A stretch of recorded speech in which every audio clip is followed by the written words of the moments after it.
سترے کا مفہوم یہ ہے کہ جو نمازی نماز پڑھ رہا ہے اسے چاہیے کہ اپنی نماز پڑھنے کے آگے کوئی نہ کوئی رکاوٹ رکھے، کوئی نہ کوئی چیز ہو جس کی طرف وہ جو ہے نماز پڑھ رہا ہو،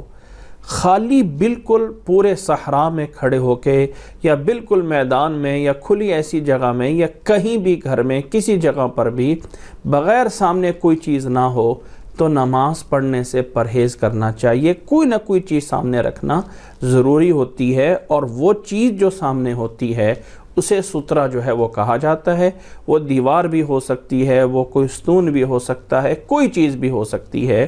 سترہ کہلاتی ہے۔ اللہ کے نبی صلی اللہ علیہ وسلم نے نمازی کے آگے سے گزرنے سے منع فرمایا ہے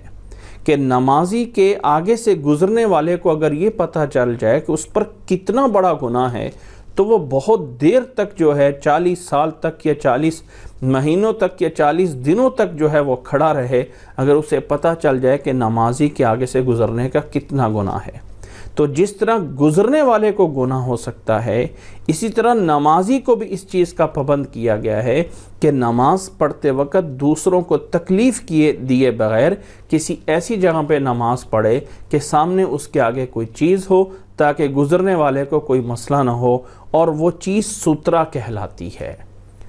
اللہ کے نبی صلی اللہ علیہ وسلم نے اسے لازم قرار دیا ہے۔ حضرت عبداللہ بن عمر رضی اللہ تعالی عنہ فرماتے ہیں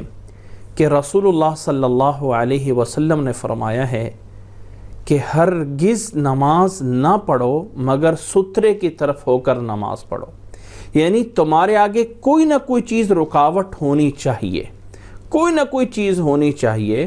اور اپنے آگے سے کسی کو نہ گزرنے دو۔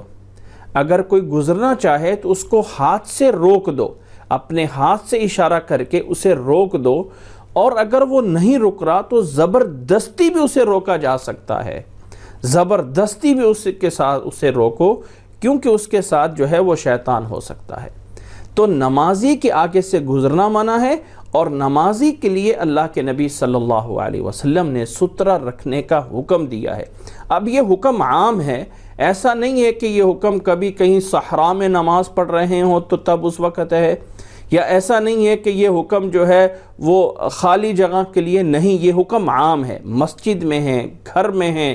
جہاں پر بھی ہیں، سامنے سترے کے قریب ہو کے نماز پڑھیں۔ اگر وہاں پہ کسی کے گزرنے کا کوئی چانس نہیں ہے تو تب بھی دیوار کے قریب ہو کر نماز پڑھیں۔ اللہ کے نبی صلی اللہ علیہ وسلم کے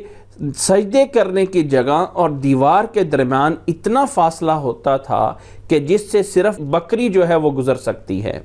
حضرت سہل بن سعد الساعدی رضی اللہ تعالی عنہ فرماتے ہیں کہ اللہ کے نبی صلی اللہ علیہ وسلم کے مصلی جس پہ آپ نماز پڑھتے ہیں، جہاں سجدہ کرتے ہیں، اس مصلی اور دیوار کے درمیان صرف اتنی سی جگہ ہوتی تھی جس سے بکری جو ہے وہ گزر سکتی ہے، اور یہ روایت متفق علیہ روایت ہے، بخاری اور مسلم میں موجود ہے۔ اس لیے سترے کے قریب ہو کے نماز پڑھنی ہے، اور یہ اللہ کے نبی صلی اللہ علیہ وسلم کا حکم ہے۔ اب یہ سترہ جو ہے کتنا اونچا ہونا چاہیے؟ ایسا ہے کہ انسان کوئی جیب سے رومال نکال کے سامنے رکھ دے یا کوئی چیز لائن کھینچ لے؟ نہیں، یاد رکھ لیں، حضرت عائشہ رضی اللہ تعالی عنہا سے روایت ہے، فرماتی ہیں کہ اللہ کے نبی صلی اللہ علیہ وسلم سے پوچھا گیا کہ نمازی کا سترہ جو ہے وہ کتنا ہونا چاہیے؟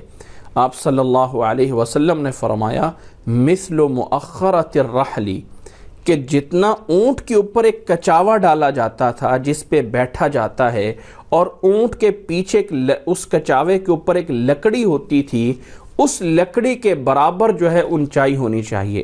اور عربی لغت میں کم از کم جو اس لکڑی کی اونچائی بیان کی گئی ہے وہ ثلث ذراع بیان کی گئی ہے۔ آدمی کا ہاتھ اس کی انگلیوں سے لے کے کوہنی تک کا جتنا حصہ ہے اس کو عربی میں ذراع کہا جاتا ہے، اور ثلث ذراع یعنی اس کو اگر 3 حصوں میں کر لیا جائے، ایک حصہ یہاں تک، ایک حصہ یہاں تک اور ایک حصہ یہاں تک، تو اس کے جو 2 حصے ہیں جو تقریباً 1 فٹ کے قریب جگہ بنتی ہے، یہ 1 فٹ اونچا ہونا جو ہے اس کا ضروری ہوتا ہے سترے کا، جو ایک نمازی کے آگے ہونا چاہیے کم از کم یہ اس کی مقدار ہے۔ مثل مؤخرۃ الرحل، کہ یہ ہے سترے کی کم از کم مقدار۔ نہ ہی تو آپ سامنے کوئی لائن کھینچنا یا صرف اور صرف جو ہے کوئی رومال یا کوئی ٹوپی یا کوئی ایسی چیز کپڑا رکھ دینا جائز تو ہو سکتا ہے، لیکن جب اس کی اونچائی اتنی ہو، کوئی چیز بھی ہو سکتی ہے، وہ آدمی بھی ہو سکتا ہے جس کے پیچھے آپ نماز پڑھ لیں، یا وہ کوئی دیوار، کوئی ستون، کوئی لکڑی، کوئی چیز بھی ہو، اس کے قریب ہو کے نماز پڑھی جائے۔ یہ اللہ کے نبی صلی اللہ علیہ وسلم کا حکم ہے، اور نماز سے پہلے اس چیز کا اہتمام کرنا ضروری ہوتا ہے۔